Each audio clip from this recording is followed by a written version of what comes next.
This is a brief discussion about the origins of modern art. The date of the origin for modern art is debated. I can't give you a specific one. It was a gradual process. If I had to pick a number, however, it might in fact be 1863, which was the Salon des Refuses. That's the first really serious challenge to the Academy, which presents the standard past style in art that modern artists will rebel against. So, how does this happen? What's the reason for it? Well, we do have a change in patrons as a result of two things: the political revolutions, and that begins with the French Revolution in 1789 in Europe, followed by a series of other revolutions, taking away the control of the elite political rulers in Europe and also weakening the church. So what we need now are new patrons, new people who will buy the art.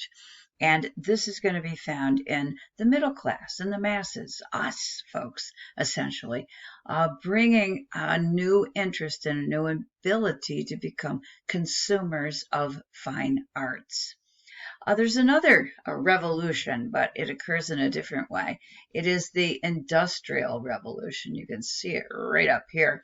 It's going to bring new technology. It's going to change the world, but it's also going to bring people to the cities. And that is going to change the way in which we live. It's also going to increase, say, culture and education. All of this is going to lead to greater artistic freedom for artists. They no longer have to work on commission for the court or for the church. They can now sell their work directly in galleries and exhibit in salons or art shows. If they do that and someone buys their art, they're good. So they can do anything they want to do now as long as they can sell the works that they produce. In this period, we're also going to get a rise of art criticism, since we have public displays of art now. Again, we're away from the court, we're outside of the control of the church. Artworks are being shown in galleries, and critics come and judge the works of art.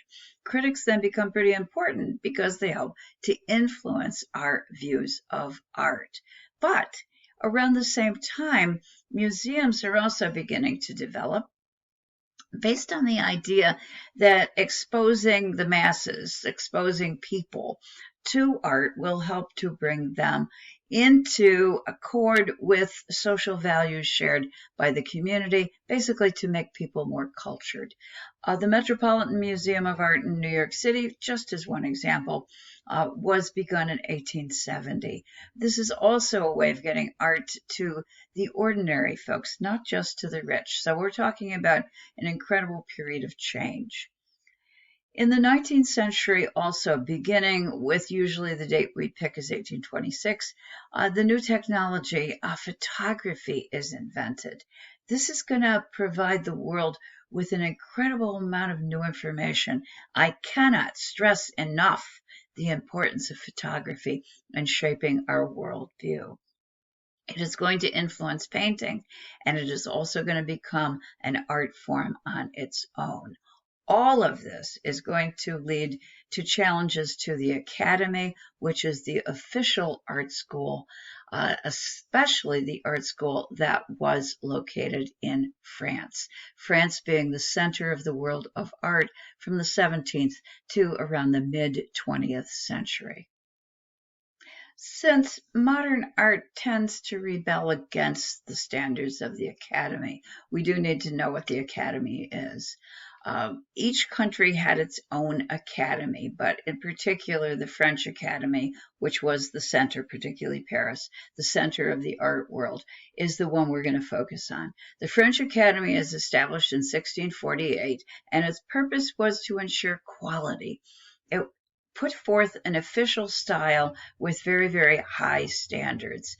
It also held a state-sponsored art show or salon, and this influenced tastes.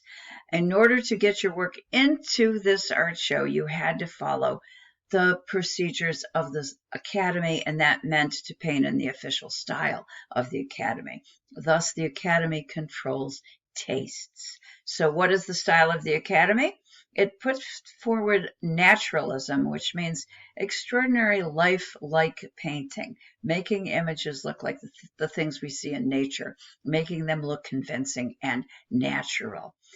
The Academy also promoted very smooth, slick surfaces in the top of the paint layer. So we're not going to see any brushwork here, or as we'll say later, the handwriting of the artist in academic style is hidden. The forms also are clearly given to the viewer, and we have usually clear outlines around the images that are portrayed. Last, academic style promotes noble and respectable subjects that seem to, at least on the surface of things, have an intellectual approach, so that they are subjects that could be appreciated by people who are well educated. This is all part of the package that was put forward by the Academy. Let's look now at an example of an academic painter. This is a classic example of academic style painting. It was created by an artist whose name is Gérôme. He was the top-selling academic painter of the 19th century. His pictures went for somewhere between 10 and 100 times the price of an impressionist artist's works. So Gérôme was considered to be, I'm going to say, as good as it gets in the academic style. And this is his Thumbs Down, created in 1872. It's an oil painting that turns back to the ancients. And because it returns to a subject matter from the ancient Roman world, it was considered to be intellectual in nature. Now, that's on the surface of things, folks, because if you take a look at this, you're going to see it's really filled with a lot of bloodthirsty details that we might enjoy today on large screen TV.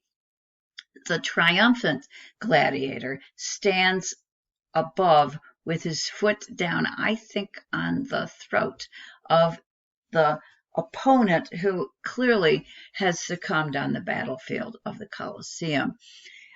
The defeated gladiator is raising his arm out to the side and calling for the audience to vote to give him life. In other words, he's asking to be spared. The ladies up on the side, and you can see them here in the full painting, and then over here in the white clothing and the veils over their faces, these are Vestal Virgins. And I think I would have expected a little more discreet behavior from the Vestal Virgins than this. However, what they're doing is leaning forward. They're into this, and they're giving a thumbs down gesture. Now, we're not absolutely certain the way this worked in ancient Rome, but in the interpretation of Gérôme's painting, I'm going to suggest that it does mean that they're calling for the death of the man on the arena floor. All of this is done in very crisp detail. Everything is sharply defined. You can see the outline of all of the forms. Everything is clear. Everything is naturalistic. Everything is convincing and lifelike. Gérôme was a magnificent painter. And if we could see the surface of this painting, we would see no brushwork, so that the picture itself seems to have a quality, we could say, of photographic reality or naturalism. Really an impressive showpiece. This is another quick example of Gérôme's mastery of the academic style. It's Pygmalion, again, a figure from the ancient world, who was reputed to be a sculptor who prayed to the goddess Venus to give him a woman in real life who was as beautiful as his own sculpture. The goddess Venus answered by actually bringing one of his pieces to life. This is a tour de force of painting. If you take a look down here at the base, you're going to see that the female figure is still stone. But as it emerges upward, it becomes flesh and blood. The woman turns as she begins to embrace Pygmalion, and the two become a couple, living flesh and blood. Again, very crisp, clear outline. Look at the edges of the body of the woman. Everything is convincing, photographically real in appearance, a subject that turns to the ancient world to give it an intellectual quality, even though perhaps in this one we don't have the blood of the Colosseum, we do instead have a quality of eroticism. In other words, we can layer the intellectual subject with ideas that make it popular to the public. And on top of that, make the painting zing with the skill of Gérôme. No brushstrokes visible whatsoever. These are just two more to very quickly look at. The one on the left is in the Metropolitan Museum of Art. It is a model in Turkish costume, and Gérôme again has done a masterful display of skill in the academic style. Very convincing, very lifelike, very real. No brushwork, everything completely controlled and very, very linear. The one on the right is an image from the Middle East, someone displaying the pelt of a cat for sale. And in this, again, it appears as if every little hair on the surface has been painted precisely. These are examples of the academic style and the master painter of the academic style, Gérôme. The academic style will be challenged by a group of artists who begin exhibiting together, formally starting 1863 with the Salon des Refusés, when as a group they were unable to get into the Academy's salon that year. And they decided to basically say, well, we're going to not exhibit at the salon. We're going to put on our own salon or our own show. So that is a kind of turning point where this group and others will follow begin to break with the official traditions of the Academy.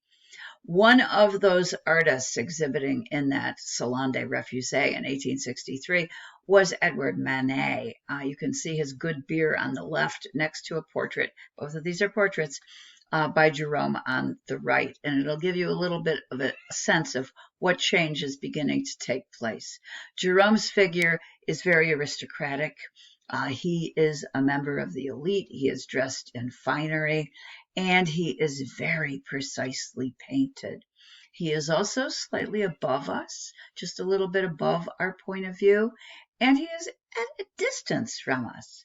In contrast, if we go over to Manet and the good beer, this is a friend of the artist who's sitting around having a drink with a group of other artists, and he's much closer to us. We can make eye contact directly with him, and perhaps more than anything else, he's just one of us.